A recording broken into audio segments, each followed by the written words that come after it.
Just the newest online debate brought to you by people that have way too much time on their hands. And I'm no better, because here I am making a video about it. Because it's quickly gone from silly Twitter talk to what has to be a joke that I'm not in on. What's clear is one side is getting drastically overrated, while people obviously aren't taking the other side seriously. Plus, I love animals and arguments, so if you're looking for a video to eat your lunch with, or to be the soundtrack of your commute home, I'm going to break down the question you probably didn't care about in the first place. And by the end, you'll wonder how this was ever even a question. So here's the full truth of whether 100 unarmed men could beat one prime silverback gorilla. But first, you gotta understand what force of nature you're up against. Now, I do have a couple recent videos on gorillas, so to not repeat myself too much, I do advise that you check those out for further context. But basically, everything we thought about gorillas back in the day was wrong. They're giant, non-violent, fart-happy pacifists, and the most dangerous thing about them is they can misunderstand regular human actions as an act of war. So while, yeah, if you smile at a silverback enough times, he eventually will put beats on you like a Cherokee drum, most times a gorilla is just worried about the 6,000 calories he eats a day. And thank the stars for that. Gorillas are built like the developer had something to prove. They took the human model and said, drag to resize. The result is an alpha ape with a stronger bite force than a grizzly, allegedly, hands that can crush a crocodile's skull, allegedly, and just strength that we really have no way to truly comprehend. That man fully didn't plan to get casually ragdolled, but plans are always subject to change when you're around the prime ape. Gorillas might default to peace, but life is multiple choice. The question is, what kind of carnage comes when they choose violence? It's hard to imagine what a fully malice-motivated gorilla can do because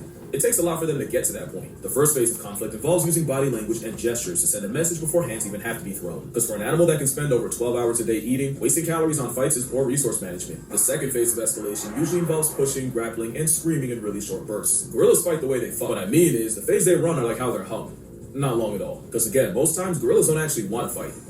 But what about when they do? Yeah, that would be phase 3, and that usually happens when two silverbacks throw down for control of a group. Losing such would mean losing the 3 Fs: food, family, and the FCC won't let me finish, but states can make these fights to the death, and here's where we can see what gorillas are truly capable of. I found a research paper that detailed the injuries sustained in gorilla-on-gorilla fights, and based on that, you see a pattern. Those teeth are for more than just undressing trees, and losers are often found with lacerations and puncture wounds all over the body. And unlike a leopard, which leaves small puncture wounds, the canines of a gorilla cause large gaping tears in— Bro, imagine fighting a primate like that, bro, and it decides to bite you. That's like cheating, bro, but it's an animal, so you can't really even call it, that's fair game. Even if the gorilla's bite strength has been exaggerated, which we will get into, even low ball has been put at the level of a hyena. A gorilla, boy. Had his foot completely crushed. 50 cal.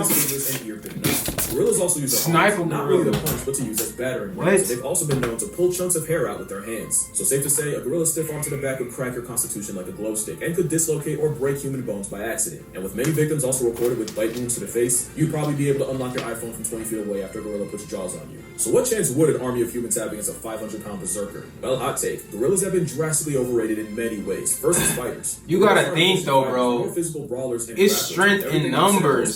So from a couple seconds to 1 to 2 minutes. It don't matter also as strong as gorillas are, how strong the gorilla is, there are some animals that just get more. You got 50 people on the left, 50 people on the right, whatever side, bro. You can take that down. In all the ways that can kill you. And grizzly bears are already big enough, but then you got people claiming they can decapitate a full-grown moose with one swipe. Now, what idiot would say that? And this debate has people swearing a gorilla would rip a whole man in half like a phone book with nary a sweat. I knew the gorilla propaganda peaked when this was an actual debate. Dr. Strange can conjure up 14 million realities. You won't find one where a plus-size protein-packing primate can do anything to a full-strength grizzly bear taking him seriously. Especially since there's a much smaller predator known to give gorillas problems. Gorillas have been documented getting preyed on by African leopards. See what I'm saying? Bulkier due to less competition. You got cats. Most 180-pound cat past a feline whooping a gorilla, bro. These are rare, and leopards usually go for hoofed animals, wild pigs, and monkeys. Gorillas are actually too big and too social to be a regular on the grocery list, so it sounds like my whole point is trash. But that same paper listing gorilla-on-gorilla violence also showed the aftermath of leopard attacks. In those reports, all leopard victims took bite wounds to the head and most on arms, with lacerations localized about the neck and claw marks on the trunk. So even though it is rare and a one-on-one between a silverback and a leopard might mark both, if a gorilla can struggle with less than 200 pounds of predator, a 900-pound duratio would give Harambe a bunkmate. Also, against 100 men, there are some very real issues that could be game over for the gorilla. The big one is endurance. Gorillas are dangerously close to being hot girl fit. They're best using explosive bursts of energy, not sustained strain over a long period of time, and a fight against 100 humans would likely last hours, which is really bad considering compared to us, gorillas have poor temperature control. Gorillas don't have as many sweat glands as humans, and if we're talking about mountain gorillas, gorillas, the thick fur would make it a 1-on-1 versus 1. The men, and the risk of heat stroke. That is, if the ape doesn't just have a heart attack. Cardiovascular disease is the leading cause of death in gorillas in zoos, and 70% of male gorillas in zoos suffer from heart disease that'll pass tense them prematurely. Now that might just apply to zoo gorillas, but it's still a factor. Another is the very temperament of the gorilla is highly non-confrontational. They're more likely to run away than run a fade. But most importantly, the brawling, so gorillas are really softies, bro. They really don't. They're not into the altercations. Because there's another African predator that's been giving gorillas hell, and you may not have even realized it. Why has, yo? I'm gonna skip this out, bro. Y'all like the video for this. We know better than to slow down your lifestyle, so we stay ready. We're factory trained to know your viewing. And it's weird because for a while, gorillas and chimpanzees back. seem like they were on good terms. They've been recorded foraging together, and they'll even have their version of primate playdates. That all changed when the chimps started chimping. A couple years ago in Luongo National Park, scientists witnessed a gang of 18 chimps jump a gorilla family of 5. That's 3 females, 1 baby, and a silverback. The turf war lasted an hour, and even with the silverback apparently testing ragdoll physics, throwing chimps in the air, and even managing to injure 3, eventually he was surrounded and chased off by 9 chimps. That's what I'm saying! The chimps managed to snatch the baby gorilla of the group, which was promptly eaten. The second attack involved 27 chimpanzees and 7 gorillas, and this time, the silverback made a business decision and immediately climbed out of the trees and fled the scene. Yes, comparing chimps to humans is comparing durians to jackfruit. The moral here is the one gorilla can not only be overwhelmed, but neutralized by numbers. Because if there's one thing that's being dangerously underrated, it's the power of friendship. Don't laugh, I'm serious. If you remember this picture, then you know this was 100 Men, 1 Gorilla in 2018. It's pretty self-explanatory. Everything here is coming for your life, except the 2 you picked to run defense. It is what it is. And I'm just gonna kill the suspense. If those picks isn't the 10,000 racks, you have no idea how big 10,000 is. Add eagles for aerial support, and the rest of the field would have over 200 racks to do with each. Y'all know one animal that just freaks me out to this day, bro. Is like, they're not even scary, but it's just like a rat. They just, how fast and quick they move, you know what I'm saying? You really can't catch them. They just scatter. That always get to me, bro. Like, I be seeing rats. Like, I seen a rat outside, bro. I almost switched them down. And it's cause the power of plurality is one of the most broken strategies in nature. Mobbing refers to an anti-predator behavior where prey animals approach, harass, and sometimes attack their own predator. It's how one animal can shift an almost impossible matchup in their favor. One hyena to a lion is a chew toy. Add 20 and it's a life lesson. Pilot whales have been on record chasing orcas out of high competition areas and even actively following the sounds of orca hunts. There's plenty of examples of weaponized unity in nature, but probably my favorite case of what's akin to a mob happens off the coast of South Africa, where fur seals have to risk their spot on the census every time they check the fridge. Because the seals can't go out for groceries without the chance of running into the biggest predatory fish on Earth. Every year, great white sharks will gather around fur seal nurseries and snatch any inexperienced pups. The problem is, so many sharks show up that a seal can dodge one great white right into the jaws of another. You've seen this movie before, but there's an alternate ending. Scientists have recorded fur seals squatting up into one giant group and using their numbers to turn on the sharks closing in. And as the mob gets bigger, the seal force gets more confident, leading to them escorting the 20-foot assault submarines back out. Is he still talking about the gorillas, bro?